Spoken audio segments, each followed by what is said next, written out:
قال ألم أقل إنك لن تستطيع معي صبرا قال إن سألتك عن شيء بعدها فلا تصاحبني قد بلغت من لدني عذرا فانطلقا حتى إذا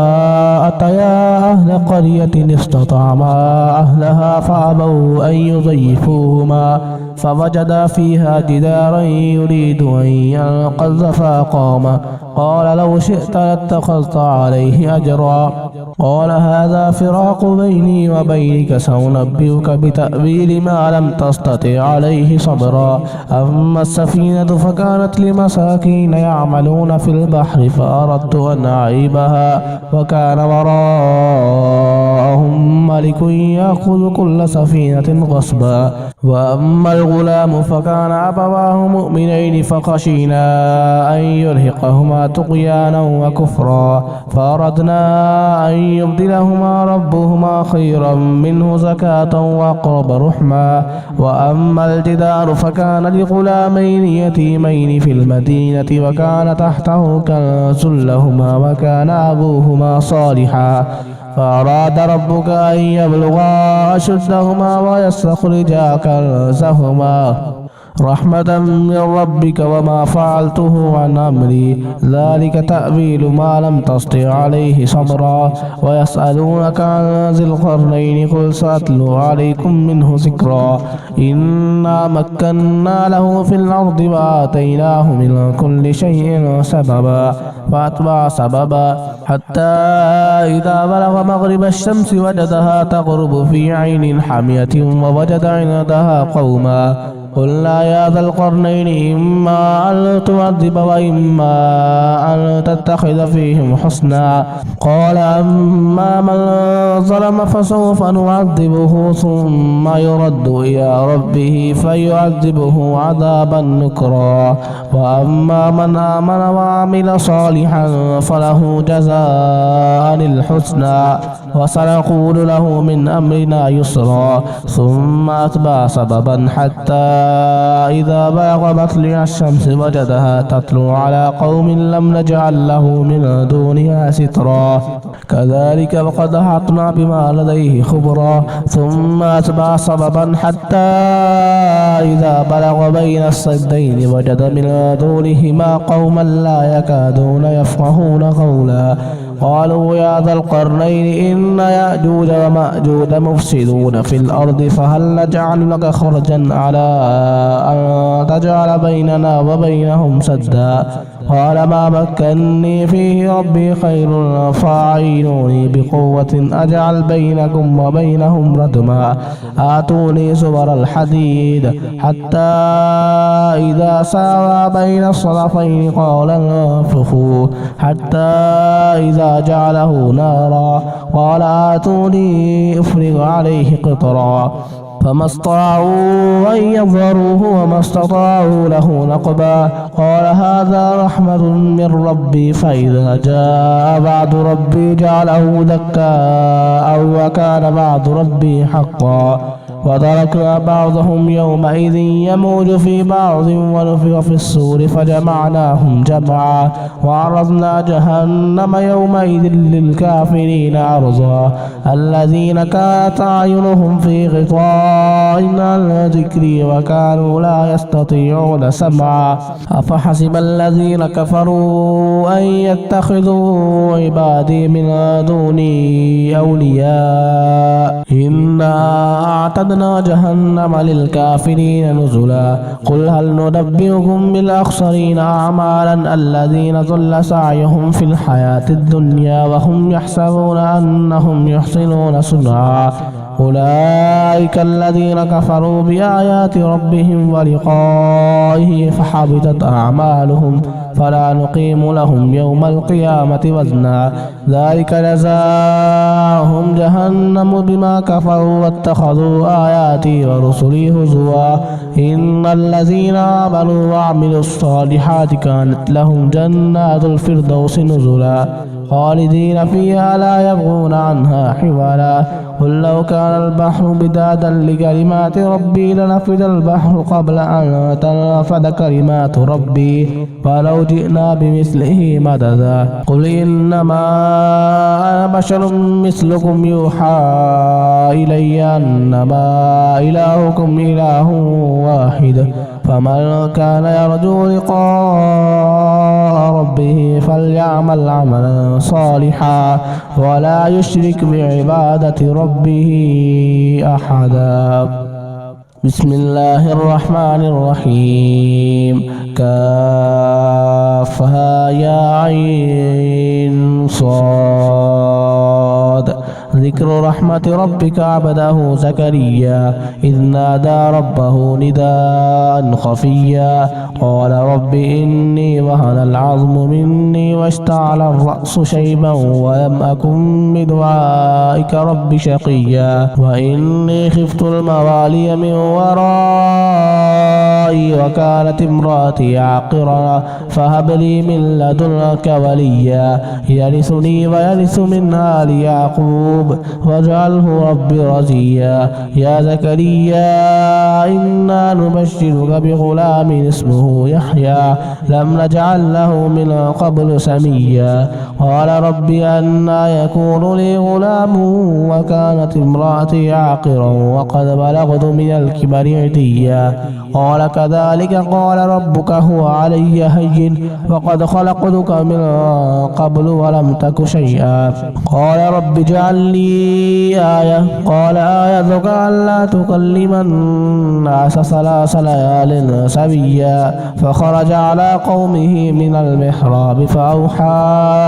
إليهم أن سبحوه بكرة وعشيا يا يحيى خذ الكتاب بقوة وآتيناه الحكم صبيا وحنانا من لدنا وزكاة وكان تقيا وبرا بوالديه ولم يكن جبارا عصيا وسلام عليه يوم ولد ويوم يموت ويوم يبعث حيا واذكر في الكتاب مريم إذ انتبذت من أهلها مكانا شرقيا فاتخذت من دونهم حجابا فأرسلنا إليها روحنا فتمثل لها بشرا سويا قالت إني أعوذ بالرحمن منك إن كنت تقيا قال إنما أنا رسول ربك ليهب لك غلاما زكيا قالت أنى يكون لي غلام ولم يمسسني بشر ولم أك بغيا قال كذلك قال ربك هو علي هين ولنجعله آية للناس ورحمة منا وكان أمرا مقضيا فحملته فانتبذت به مكانا قصيا فأجاءها المخاض إلى جذع النخلة قالت يا ليتني مت قبل هذا وكنت نسيا منسيا فناداها من تحتها ألا تحزني قد جعل ربك تحتك سريا وهزي إليك بجذع النخلة تساقط عليك رطبا جنيا وهزي إليك بجذع النخلة تساقط عليك رطبا جنيا فكلي واشربي وقري عينا فإما ترين من البشر أحدا فقولي إني نذرت للرحمن صوما فلن أكلم اليوم إنسيا فأتت به قومها تحمله قالوا يا مريم لقد جئت شيئا فريا يا أخت هارون ما كان أبوك امرأ سوء وما كانت أمك بغيا فأشارت إليه قالوا كيف نكلم من كان في المهد صبيا قال إني عبد الله آتاني الكتاب وجعلني نبيا وجعلني مباركا أينما كنت وأوصاني بالصلاة والزكاة ما دمت حيا وبرا بوالدتي ولم يجعلني جبارا شقيا والسلام علي يوم ولدت ويوم أموت ويوم أبعث حيا ذلك عيسى ابن مريم قول الحق الذي فيه يمترون ما كان لله أن يتخذ من ولد سبحانه إذا قضى أمرا فإنما يقول له كن فيكون وإن الله ربي وربكم فاعبدوه هذا صراط مستقيم فاختلف الأحزاب من بينهم فويل للذين كفروا من مشهد يوم عظيم أسمع بهم وأبصر يوم يأتوننا لكن الظالمون اليوم في ضلال مبين وأنذرهم يوم الحسرة إذ قضي الأمر وهم في غفلة وهم لا يؤمنون إنا نحن نرث الأرض ومن عليها وإلينا يرجعون واذكر في الكتاب إبراهيم إنه كان صديقا نبيا إذ قال لأبيه يا أبت لم تعبد ما لا يسمع ولا يبصر ولا يغني عنك شيئا يا أبت إني قد جاءني من العلم ما لم يأتك فاتبعني أهدك صراطا سويا يا أبت لا تعبد الشيطان إن الشيطان كان للرحمن عصيا يا أبت إني أخاف أن يمسك عذاب من الرحمن فتكون للشيطان وليا قال راغب أنت عن آلهتي يا إبراهيم لئن لم تنته لأرجمنك واهجرني مليا قال سلام عليك سأستغفر لك ربي إنه كان بي حفيا وأعتزلكم وما تدعون من دون الله وأدعو ربي عسى ألا أكون بدعاء ربي شقيا فلما اعتزلهم وما يعبدون من دون الله وهبنا له إسحاق ويعقوب وكلا جعلنا نبيا ووهبنا لهم من رحمتنا وجعلنا لهم لسان صدق عليا واذكر في الكتاب موسى إنه كان مخلصا وكان رسولا نبيا وناديناه من جانب الطور الأيمن وقربناه نجيا ووهبنا لهم من رحمتنا أخاه هارون نبيا واذكر في الكتاب إسماعيل إنه كان صادق الوعد وكان رسولا نبيا وكان يأمر أهله بالصلاة والزكاة وكان عند ربه مرضيا واذكر في الكتاب إدريس إنه كان صديقا نبيا ورفعناه مكانا عليا أولئك الذين أنعم الله وممن حملنا مع نوح ومن ذرية إبراهيم وإسرائيل وممن هدينا واجتبينا إذا تتلى عليهم آيات الرحمن خروا سجدا وبكيا فخلف من بعدهم خلف أضاعوا الصلاة واتبعوا الشهوات فسوف يلقون غيا إلا من تاب وآمن وعمل صالحا فأولئك يدخلون الجنة ولا يظلمون شيئا جنات عدن التي وعد الرحمن عباده بالغيب إنه كان وعده مأتيا لا يسمعون فيها لغوا إلا سلاما ولهم رزقهم فيها بكرة وعشيا تلك الجنة التي نورث من عبادنا من كان تقيا وما نتنزل إلا بأمر ربك له ما بين أيدينا وما خلفنا وما بين ذلك وما كان ربك نسيا رب السماوات والأرض وما بينهما فاعبده واصطبر لعبادته هل تعلم له سميا ويقول الإنسان وإذا ما مت لسوف أخرج حيا أولا يذكر الإنسان أنا خلقناه من قبل ولم يك شيئا فوربك لنحشرنهم والشياطين ثم لنحضرنهم حول جهنم جثيا ثم لننزعن من كل شيعة أيهم أشد على الرحمن عتيا ثم لنحن أعلم بالذين هم أولى بها صليا وإن منكم إلا واردها كان على ربك حتما مقضيا ثم ننجي الذين اتقوا ونذر الظالمين فيها جثيا وإذا تتلى عليهم آياتنا بينات قال الذين كفروا للذين آمنوا أي الفريقين خير مقاما وأحسن نديا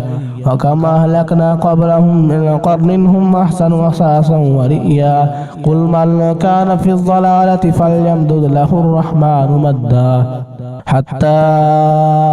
إذا رأوا ما يوعدون إما العذاب وإما الساعة فسيعلمون من هو شر مكانا وأضعف جندا ويزيد الله الذين اهتدوا هدى والباقيات الصالحات خير عند ربك ثوابا وخير مردا أفرأيت الذي كفر بآياتنا وقال لأوتين مالا وولدا اطلع الغيب أم اتخذ عند الرحمن عهدا كلا سنكتب ما يقول ونمد له من العذاب مدا ونرثه ما يقول ويأتينا فردا واتخذوا من دون الله آلهة ليكونوا لهم عزا كلا سيكفرون بعبادتهم ويكونون عليهم ضدا ألم تر أنا أرسلنا الشياطين على الكافرين تعزهم أزا فلا تعجل عليهم إنما نعد لهم عدا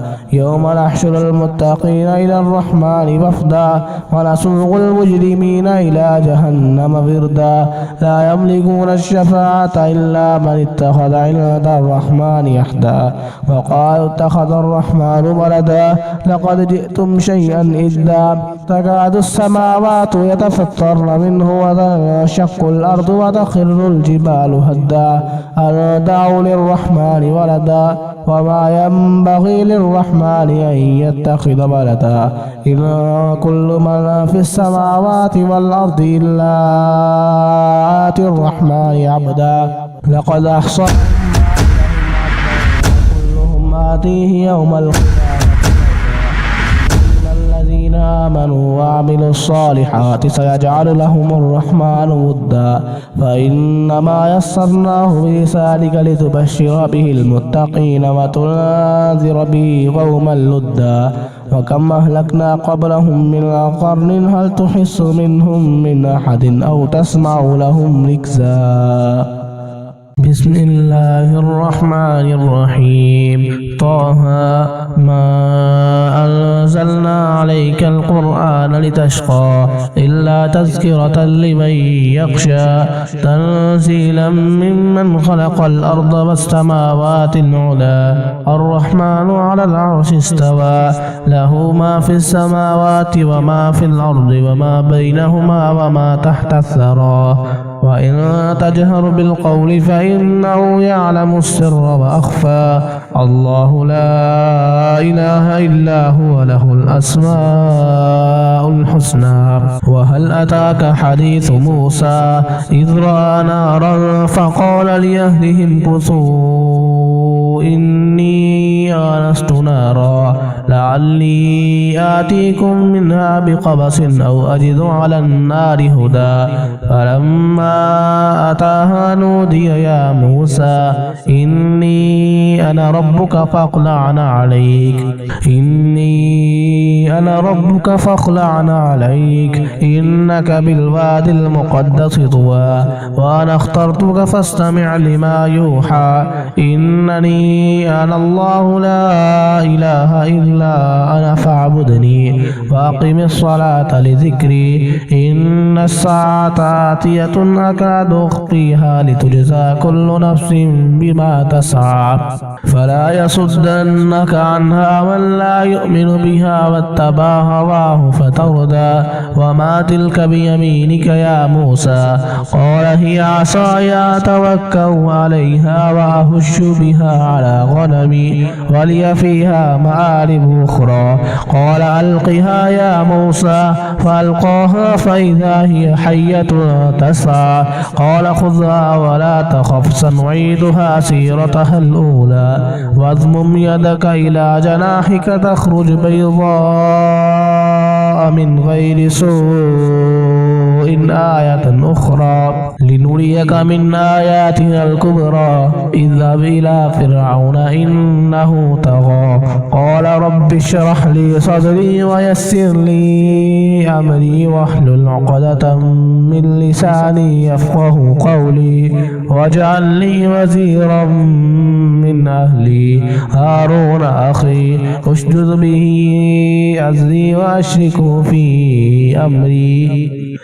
كي نسبحك كثيرا ونذكرك كثيرا إنك كنت بنا بصيرا قال قد أوتيت سؤلك يا موسى ولقد مننا عليك مرة أخرى إذ أوحينا إلى أمك ما يوحى أن اقذفيه في التابوت فاقذفيه في اليم فليلقه اليم بالساحل يأخذه عدو لي وعدو له وألقيت عليك محبة مني ولتصنع على عيني إذ تمشي أختك فتقول هل أدلكم على من يكفله فرجعناك إلى أمك كي تغر عينها ولا تحزن وقتلت نفسا فنجيناك من الغم ففتناك فتونا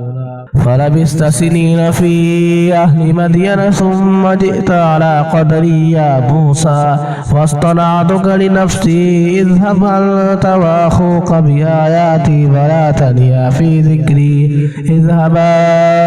إلى فرعون إنه طغى فقولا له قولا لينا لعله يتذكر أو يخشى قالا ربنا إننا نخاف أن يفرط علينا أو أن يطغى قال لا تخافا إنني معكما أسمع وأرى فأتياه فقولا إنا رسولا ربك فأرسل معنا بني إسرائيل ولا تعذبهم قد جئناك بآية من ربك والسلام على من اتبع الهدى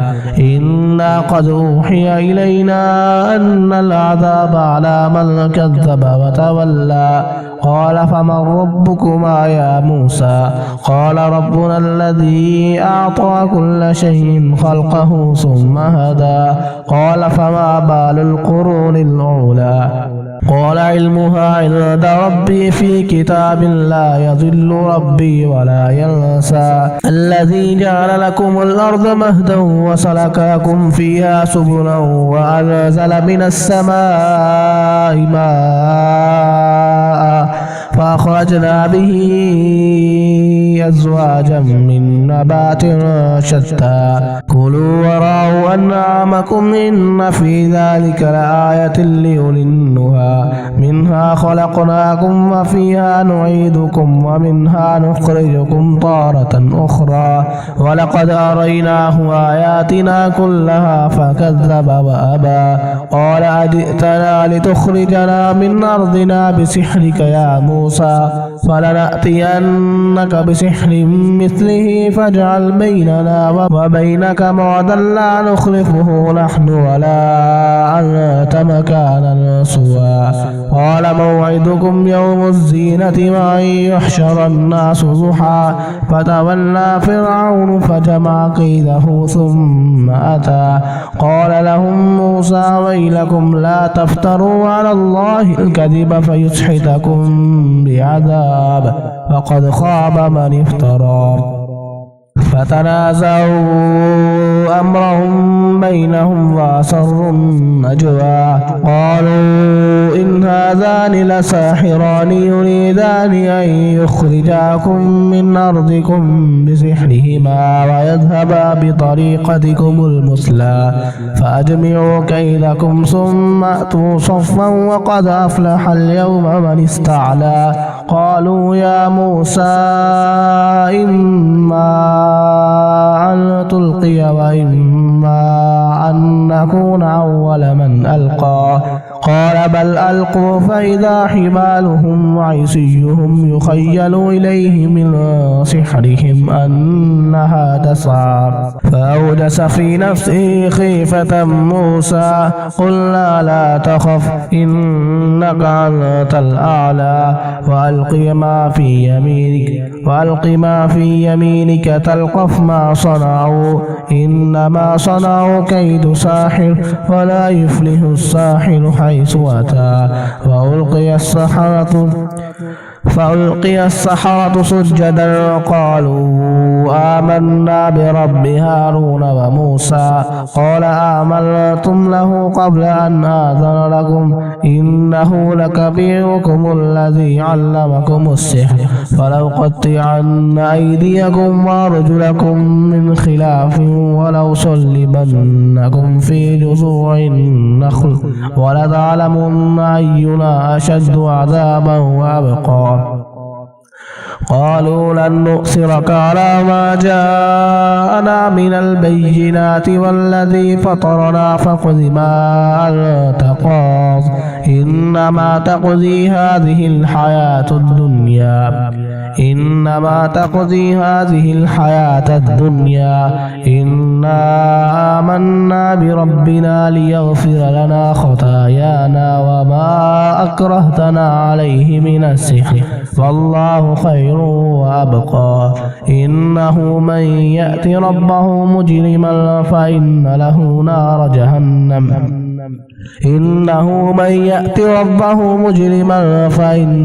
جهنم لا يموت فيها ولا يحيا. ومن يأته مؤمنا قد عمل الصالحات فأولئك لهم الدرجات الأولى جنات عدن تجري من تحتها الأنهار خالدين فيها وذلك جزاء من تزكى. ولقد أوحينا إلى موسى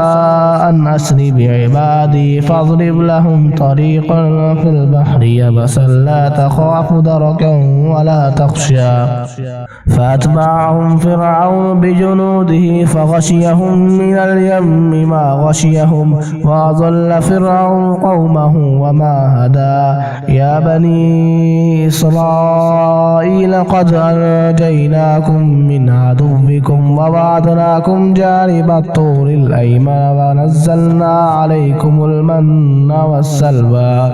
كلوا من طيبات ما رزقناكم ولا تطغوا فيه فيحل عليكم غضبي ومن يحلل عليه غضبي فقد هوى. وإني لغفار لمن تاب وآمن وعمل صالحا ثم اهتدى. وما أعجلك عن قومك يا موسى؟ قال هم أولئك على أثري وعجلت إليك ربي لترضى. قال فإنا قد فتنا قومك من بعدك وأضلهم السامري. فرجع موسى إلى قومه غضبان أسفا قال يا قوم ألم يعدكم ربكم وعدا حسنا أفطال عليكم العهد أم أردتم أن يحل عليكم غضب من ربكم فأخلفتم موعدي. قالوا ما أخلفنا موعدك بملكنا ولكننا حملنا أوزارا من زينة القوم فقذفناها فكذلك ألقى السامري. فأخرج لهم عجلا جسدا له خوار فقالوا هذا إلهكم وإله موسى فنسي.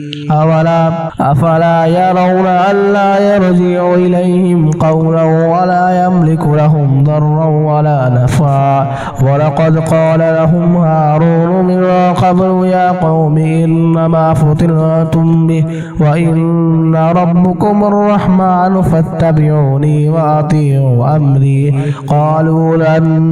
نبرح عليه عاكفين حتى يرجع إلينا موسى. قال يا هارون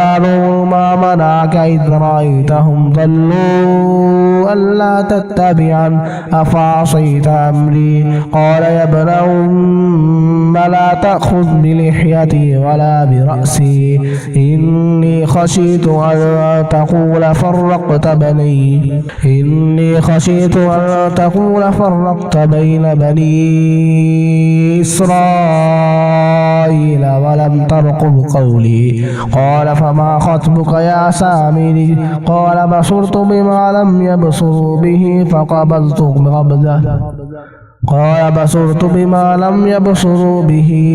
قال بصرت بما لم يبصروا به فقبضت قبضة من أثر الرسول فنبذتها وكذلك سولت لي نفسي قال فاذهب فإن لك في الحياة ألا تقول لا مساس وإن لك موعدا لن تخلفه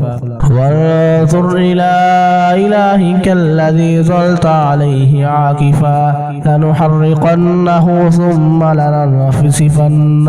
لنحرقنه ثم لننسفنه في اليم نسفا إنما إلهكم الله الذي لا إله إلا هو وسع كل شيء علما كذلك نقص عليك من أنباء ما قد سبق فقد آتيناك من لدنا ذكرا من أعرض عنه فإنه يحمل يوم القيامة وزرا خالدين فيها وسارهم يوم القيامة حملا يوم ينفخ في الصور ونحشر المجرمين يومئذ زرقا يتخافتون بينهم إن لبثتم إلا عشرا نحن أعلم بما يقولون إذ يقول أمثلهم طريقة إن لبثتم إلا يوما ويسألونك عن الجبال فقل ينسفها ربي نسفا فيذرها قاعا صفصفا لا ترى فيها عوجا ولا أمتا يومئذ يتبعون الداعي لا عوج له وخشعت الأصوات للرحمن فلا تسمع إلا همسا يومئذ لا تنفع الشفاعة إلا من أذن له الرحمن ورضي له قولا يعلم ما بين أيديهم وما خلفهم ولا يحيطون به علما وعنت الوجوه للحي القيوم وقد خاب من حمل ظلما ومن يعمل من الصالحات وهو مؤمن فلا يخاف ظلما ولا هضما وكذلك أنزلناه قرآنا عربيا وصرفنا فيه من الوعيد لعلهم يتقون أو يحدث لهم ذكرا فتعالى الله الملك الحق ولا تعجل بالقرآن من قبل أن يقضى إليك وحيه فقل رب زدني علما ولقد عهدنا إلى آدم من قبل فنسي ولم نجد له عزما ولقد عهدنا إلى آدم من قبل فنسي ولم نجد له عزما وإذ قلنا للملائكة اسجدوا لآدم فسجدوا إلا إبليس أبى فقلنا يا آدم إن هذا عدو لك ولزوجك فلا يخرجنكما من الجنة فتشقى إن لك ألا تجوع فيها ولا تعرى وأنك لا تظمأ فيها ولا تضحى فوسوس إليه الشيطان قال يا آدم هل أدلك على شجرة الخلد وملك لا يبلى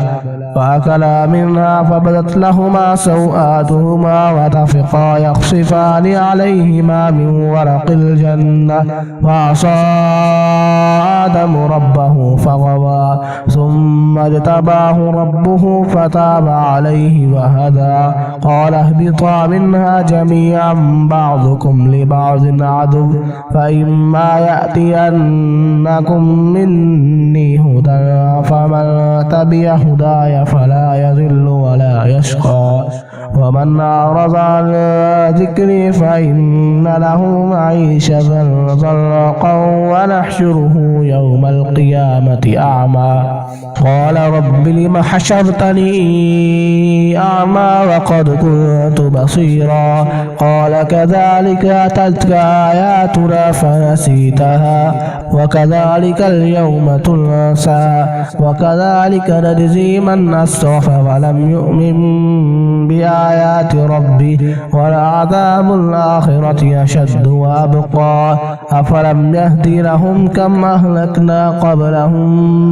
من من القرون يمشون في مساكنهم إن في ذلك لآيات لأولي النهى ولولا كلمة سبقت من ربك لكان لزاما وأجل مسمى فاصبر على ما يقولون وسبح بحمد ربك قبل طلوع الشمس وقبل غروبها ومن آناء الليل فسبح وأطراف النهار لعلك ترضى ولا تمدن عينيك إلى ما متعنا به أزواجا منهم زهرة الحياة الدنيا لنفتنهم فيه ورزق ربك خير وأبقى وأمر أهلك بالصلاة واصطبر عليها لا نسألك رزقا نحن نرزقك والعاقبة للتقوى وقالوا لولا يأتين بآية من ربه أولم تأتهم بينة ما في الصحف الأولى ولو أنا أهلكناهم بعذاب من قبله لقالوا ربنا لولا أرسلت إلينا رسولا فنتبع آياتك من قبل أن نذل ونخزى قل كل متربص فتربصوا فستعلمون من أصحاب الصراط السوي ومن اهتدى